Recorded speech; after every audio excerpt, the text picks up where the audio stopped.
everybody, it's Chris from the Evermore podcast, Newcastle United podcast, and the Evermore YouTube channel. Back on the Rumour Has It video, we'll talk about players linked to the club this summer.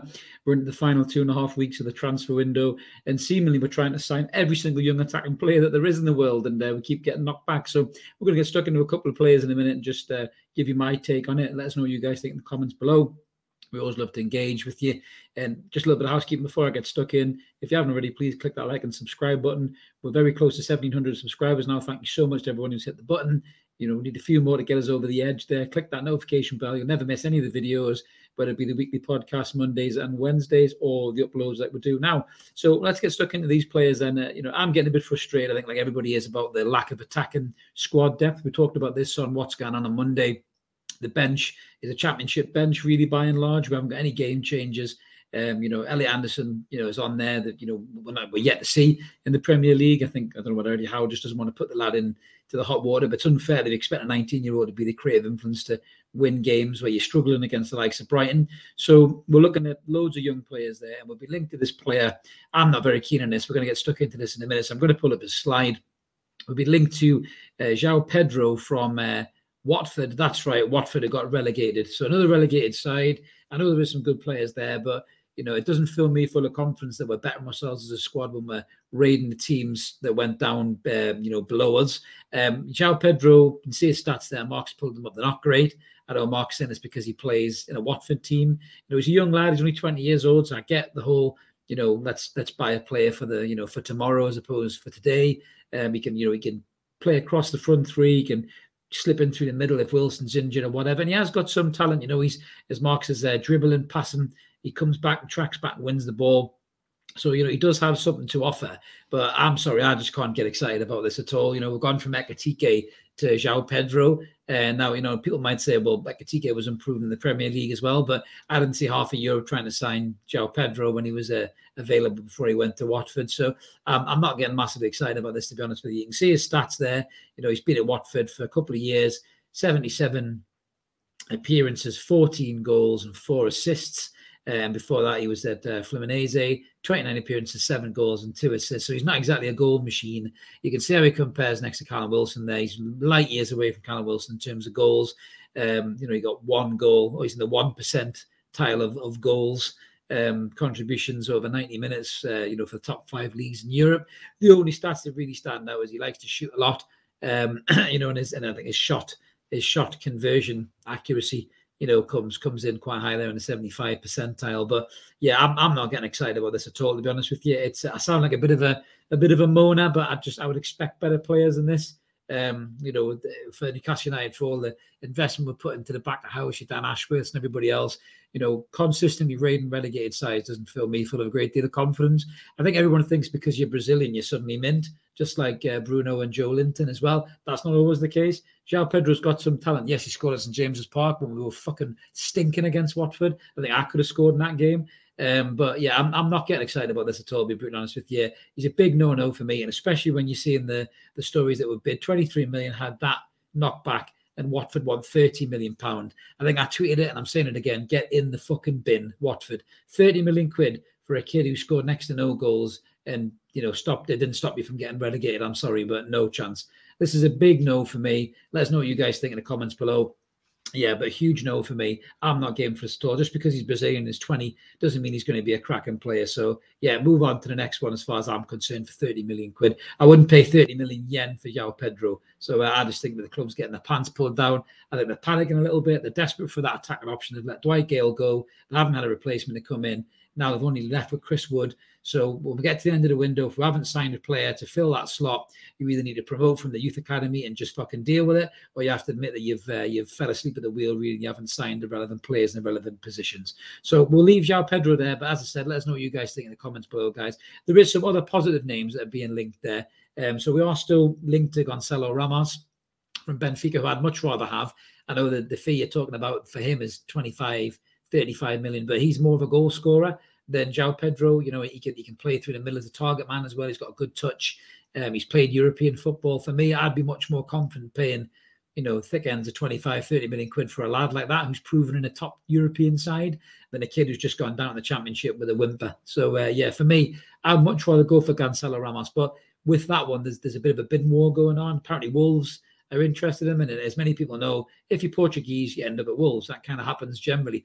So I'm not sure whether the move for João Pedro is in the premise that potentially we are going to lose out to Wolves, or whether Newcastle just want to put the frighteners at Benfica to do the deal and get the deal done for Ramos.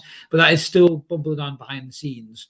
I did see some stories on Twitter that he was willing to nail his future down at Benfica and wanting to stay there and everything else. And Benfica wanted to keep him when they finished playing a qualifying game, I think, for the Champions League. So it does sound like this one is yet again getting a bit messy. I'm just not sure why these deals are getting so messy.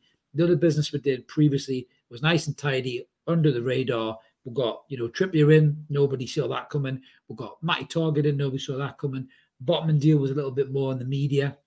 That was sorted. Ekitike obviously went tits up. I can't blame the club too much for that. I think Ekitike and his people strung them along. But every other deal we seem to be trying to do now, we just can't do. So I don't know whether just the clubs are taking the piss that we're dealing with, or whether the players have decided that they're going to try to get better moves or get more money. I don't know what it is, but all these deals just seem to be really, really messy. I just want a nice, clean, concise deal, get it done, get the player in, fill in the 2 positions that we need or 3 positions that we need, and move on. This playing out in the media and this 20, then 30, then 35, then 40, just fucking no chance. Just offer a deal and say, take or leave it, get in the bin. Like so Watford, don't take the piss. There's the money. That's what the player's worth. It's more than the player's worth. So take the offer or we'll go somewhere else. That's how the business needs to be done, in my opinion. As you can see, I'm getting a little bit pissed off with all this, but it is the way that deals are going, so it's not going in our favor at the minute. And as the window ticks closer to closing, there's one way to look at it. Another way to look at it is that, you're either going to have to pay more money to get these deals over the line, or you leave it for the Russian roulette moment of who blinks first, the last week, the last few days of the window, and then the clubs are willing to break bread and do business on the deal on the terms that you want to do, and you get the deal done then. So maybe the business that Newcastle are going to do on isn't going to be until the end of the window when we see who blinks first. But moving away from Gonçalo Ramos, the other player that's been linked, and these links are getting a bit stronger, to be fair. These sound a lot more positive than the other links. So Callum Hudson-Odoi is a player who's been linked to us before. Apparently there's 4 players from Chelsea we're interested in, and everybody saw that Amanda Staveley and Merdad were in the crowd for the Tottenham Chelsea game even, where Conte and Tuchel had their dust up. So there's definitely interest there, no shadow of a doubt. I think that's the reason why they were probably there as well. I mean, Ashworth wasn't there, but maybe he was away trying to work on other deals. But yeah, this Chelsea quartet, we'll get into them in a little bit. But the main player that seems to be getting louder and louder is Callum Hudson-Odoi. He was meant to play in a Chelsea under-21 game, and they hooked him from the lineup. So that tells me that potentially they don't want him to get injured. So there may be a deal on the cards for him very soon, and a move on the cards for him very soon. We apparently are the front runners. The news was broken in the Sun, so take that as you will. A lot of people wouldn't wipe their arse with the Sun, me included, but they may have just got the scoop on everybody else. So Callum Hudson-Odoi for me would be an unbelievable addition to the squad.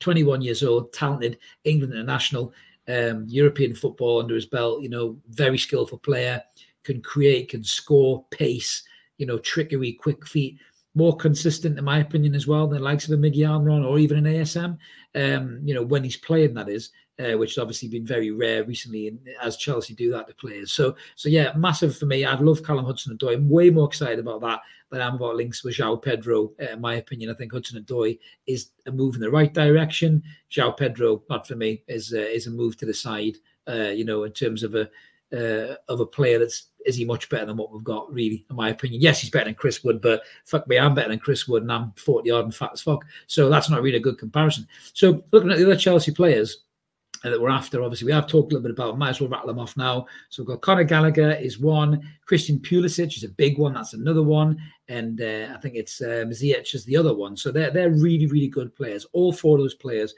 would massively improve Newcastle United without a shadow of a doubt if we were to bring them in. The noises seem to be doing the rounds with Hudson-Odoi, get louder and louder and louder. And Pulisic is another one that is making the rounds on a lot of the kind of main journalistic media and social media platforms. Both amazing players. I think we made a point when we were talking about Pulisic, he can play through the middle, one of the shows of the night. And that to me gives you a great bit of versatility. He can go either side of that attacking 3. He can go through the middle if Wilson's injured or needs to be rested, because he's got goals and he's got movement and he knows how to put the ball in the back of the net. 23 years old as well. He's got a massive future ahead of him still in the game. USA captain, he's got that leadership quality. He can walk into that side with a team full of leaders like Trippier, like Byrne, like Wilson. like Shaw, players like Botman as well, players like that who have wore captain's armbands before. So for me, Pulisic is a great bit of business if we can get that done. But it's pretty simple. I don't think we can loan 2 players from Chelsea. Correct me if I'm wrong in the comments, but I'm pretty sure we can't loan 2 players from one club. So we'd have to buy one and then loan one if that was the case. So I know Tuchel's come out and said he doesn't trust Pulisic, so maybe we can do a bit of business on that. The figure of buying a player seems to be being banded around more for Conor Gallagher, 40 million. Now, Conor Gallagher, for me, I think is a really good player. He's had a great season for Palace. And he had a good season for West Brom, even though they went down. He really did stand out as a really shining light of a player. So I think, Gallagher's an interesting one. If you can get him for 40 million quid, but then would you not get Tielemans if you get them for 40 million quid? If they're both available, do you go Gallagher or do you go Tielemans? Let us know in the comments. For me, it'd be Tielemans for me all day long. But I think with Shelvey being out until potentially November, but he's still in the squad, I think Eddie Howe might just make do with what he's got in midfield. I thought Willock was poor against Brighton, but can't write him off too soon. I'd love to see a Paqueta come in and go into that 3-man midfield, or a Maddison come in and potentially go into that midfield or go in the wide areas, and maybe just help Bruno, nail down a position where he's playing, because he seems to be trying to play 2 or 3 positions at the minute. I think it's affecting his game. So, we need to see what happens with the moves there. But for sure, 100%, we need a backup striker, somebody better than João Pedro's quality, in my opinion. We need Broja, was another player that's been linked in that Chelsea kind of quartet as well. We need somebody out wide as well with attacking threat, whether it's Hudson-Odoi, whether it's Pulisic. And I think we possibly do need somebody else in midfield to maybe help Bruno either sit back or push forward and just get a little bit more consistency there. But loads to talk about, guys. The next couple of weeks are going to be really, really busy. I think a few journalists have said that there'll be loads of activity moving around at Newcastle United.